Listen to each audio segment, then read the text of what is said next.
Hello! Today is the day Christmas is happening in my house, kind of. Got my Christmas tree skirt. I wonder if I can, no, it's not big enough to hula with, but there we go. It's not a hula hoop, let's face it anyway. Yes, the Christmas tree. It's only actually the 29th of November today, but for the first time in I don't know how long, I've actually got an artificial tree from Balsam Hill, which is supposed to be the piece de la resistance when it comes to Christmas trees. And as my Christmas tree therefore will not be dead and drooping by Christmas Day, because it's an artificial one, of course, I figured why not put it up now.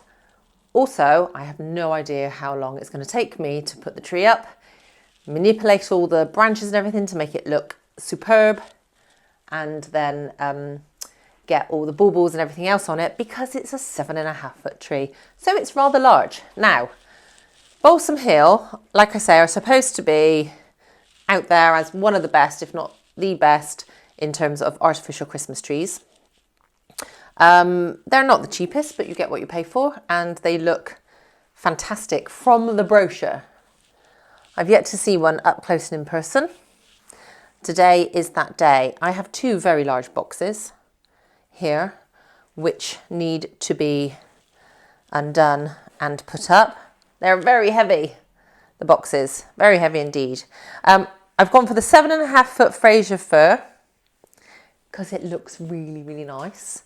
And what I'm going to attempt to do today is get the Christmas tree up.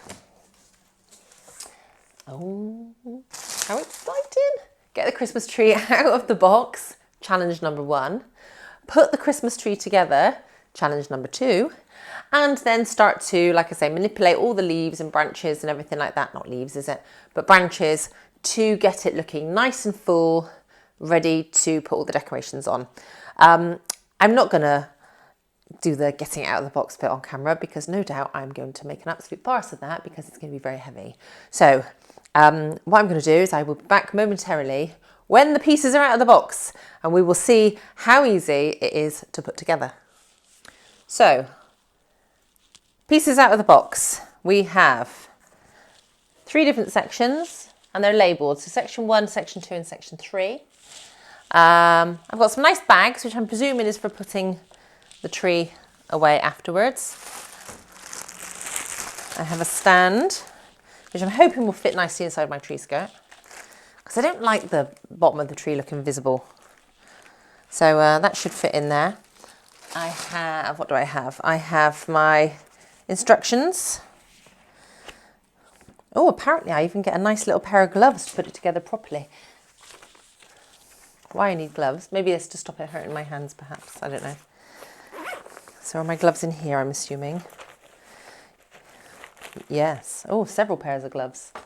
That's for all the elves to come and help. Different sizes. Remote control. Oh yeah, I didn't mention, this is actually one of the pre-lit trees. And there is a warranty for 3 years, I think, including the lights, which is a good thing, because let's face it, Christmas tree lights have a way of going out. And there's lots of different bits and bobs in here. Some spare replacement bulbs and fuses and things like that. So that's those bits and bobs. So I'm going to have a very quick read of my instructions now and attempt to start getting the tree together. And I'm assuming it's as simple as pieces number 1 goes into the stand, followed by 2 and 3. I'm assuming the 3 is the top piece, I would say. Let's have a look. I'm going to unwrap it all and start the putting it together process. Okay, so fast forward 24 hours, even though I'm in the same outfit. So yesterday I discovered that my tree skirt wasn't big enough for the base of my Christmas tree. So I had to quickly go online, order a new tree skirt. It was much bigger, and it arrived this morning. So I've popped that together, and I've put the frame in the bottom, and I've inserted piece number 1. There's 3 pieces of this tree. Piece number 1. And the nice thing is about it, it literally all just folds up and falls down, which I discovered when I undid the ribbon. So nice and simple, on little hinges. Pieces go up and down. Come around this side. There's lots of wires moving here, there and everywhere with all the lights on it.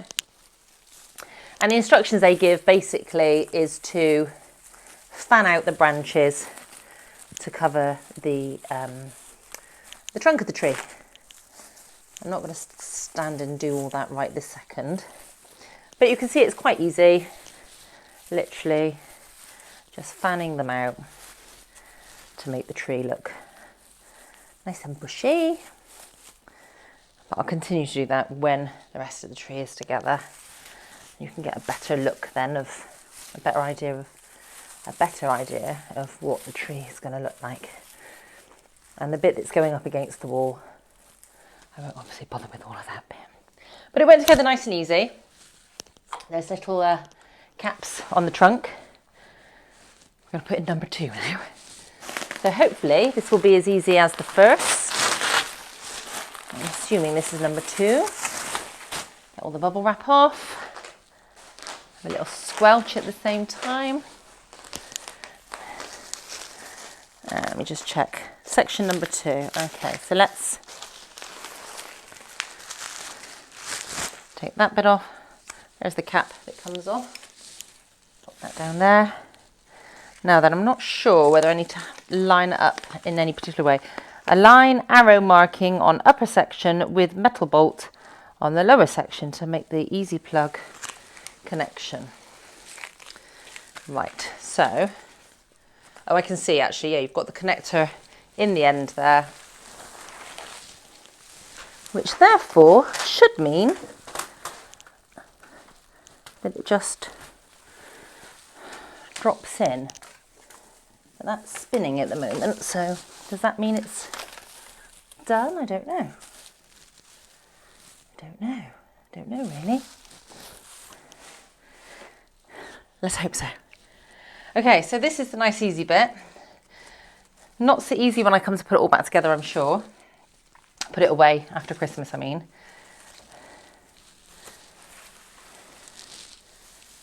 Oh, it didn't actually fall apart as much as the last one did. There we go. Look at that. How nice and easy is that to do? Let's move that ribbon out of the way. But as you can see, it's starting to take shape nicely now.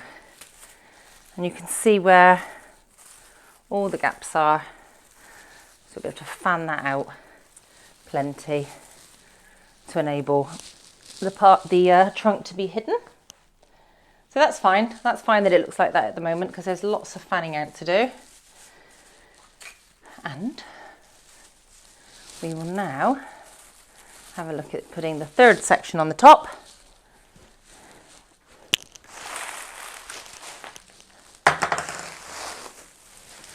You do need muscles as well in order to put these on because they're quite heavy. Oh, ribbons come off of that one already. Right. Okay, I can see the step ladder is going to be required for the top bit. So this just needs fanning. There's no actual kind of hinges on this bit that kind of fall over. So they're just going to all need fanning out. So there we go. By no means complete as yet, because I've got lots of fanning to do. Plenty of fanning. And of course I should try and make sure it's all plugged in properly and the lights work. But we'll do all the fanning first to make it look all pretty. And then we'll try the lights and hope everything is looking fine and dandy. So join me in a bit and it all looks great. I am back with my Christmas tree up. As you can see, I've spent not too long actually fanning out the branches. I haven't done the very back, obviously, because it's up against the wall, so what's the point? But what I thought was going to take absolutely ages has not taken too long at all to fan out and hide the trunk of the tree. Haven't decorated the tree yet, as you can see. But, you know, there aren't many. I know quite a lot of people with artificial trees, and there's not many that I look at and go, that looks like a real tree. But that looks like a real tree, which is cool. which is really good. I think the needles and everything and on the branches are really well made, and they're really effective. And now that I've been able to fan everything out and move the branches around a bit, I think it looks really realistic. You obviously don't get the smell of the pine, but you know, I'll just do what somebody else I know used to do and get a bucket full of pine scented floor cleaner and stick it behind their tree. Won't be doing that. But I'm really pleased with it. And this is the fun bit. So it was actually really easy. Well, you saw me put the tree up, 3 pieces slotted together, nice and easy, fan it out. Didn't take any time at all. When I had my real tree, I mean, it would take ages to get the tree in the right position. Obviously, they're very heavy, so making sure that the stand was tight enough so that it wouldn't fall over. And then trying to position all the lights and getting enough lights on there to make it look really full and everything like that was always a pain. And that would generally take hours to do. You know, this has actually gone up. If I was to time it, by the time I put the 3 pieces together and fanned out the branches, maybe half an hour, 40 minutes maybe. Really not that long at all. And it's a 7.5 foot tree. I think it looks fantastic. And I am now going to show you the fun bit. So it has a remote control. And I went for the tree that you can have either clear lights. How nice is that? And I think there's a really, really good, what's the word I'm looking for? There's a good number of lights on there, because that's the problem as well, that if you think you're going to get a tree with that's already pre-lit, that you're not going to get many lights on there. But that's a good number of lights on there, I think. And they are spaced out nice and evenly, all up and down the tree. I think it looks great. Sometimes I put my tree in the window. I've got a big bay window. Sometimes I put the tree there. I chose not to this time just because of how many people I've got coming around Christmas Day. But actually, that in the window, people would be able to see all the way around it. And there's a really, really good sprinkling of lights all the way around it. They look like the old-fashioned lights you used to get, which I think look nice. However, they are LED lights. And you can either have clear, or you can go for colour. How nice is that? It's exactly the same lights, but you can change them from clear to colour. Or you can have a mix of both, clear and colour. But it's really, really good. It's lovely. And you can have them, I believe, can you dim them? Yeah, they're going down ever so slightly. It takes a little while. I don't want to dim them anyway. They're nice and bright. But depending on how I choose to decorate my tree later with bubbles and things like that, you know, if you wanted to have a colour theme whereby you stick with 1 or 2 colours and things like that, you probably wouldn't want all the different colour lights. And you could go for the nice, very classic warm light whites on there. Or if you go for lots of different colour bubbles, then yeah, you could have the coloured, or like I say, a mix of both, which is great. So Balsam Hill, I would definitely give you a 10 out of 10 for your Christmas trees, because I was dubious about getting an artificial tree, purely because, like I said, you don't see many good quality artificial trees out there. This is the Fraser Fir, 7.5 foot, and I'm really pleased with it. I think it's really, really good quality. It's a 3-year warranty on the tree, including the lights as well, because that's always a bit of a worry, that when you've got a pre-lit tree, that, you know, the lights are going to conk out at some point. There's lots of spare bulbs that have come with it as well. But there's a 3-year warranty on the tree, including the actual lights as well. So that kind of gives you a bit of peace of mind that should anything happen over the next couple of years, that it will either be repaired or replaced, which is fantastic. But overall, I think what I'm most impressed about is just how realistic it looks, because that was my fear. But I think it looks superb. And of course, the benefit of also having an artificial one, not only will it not drop needles everywhere, but you can pack it away at the end of the year. It's clearly something, it's an investment, so it'll last a number of time, but also you get a nice symmetrical tree, because that's the pain as well when you're going out hunting around for Christmas trees everywhere, is, you know, you have to get them out of the wrappers every time because you need to find a tree that's nice and symmetrical, and this one is, without making it look like I know some people's Christmas trees, if they're artificial, look a bit like a toilet brush. I don't think this one does. So yeah, I think it's a fantastic purchase. Really, really pleased with it. It'll be interesting to see what other people think when they come around, because they know I normally have a real tree. So it'll be interesting to see whether or not people realise that it is actually artificial. But I think they'll be fooled because I think it's so realistic. I think it's fantastic. So can't wait to get all of my decorations on there now. And maybe I'll do a little display once the star is on the top and there's lots of ornaments hanging on there. But yeah, no, really pleased.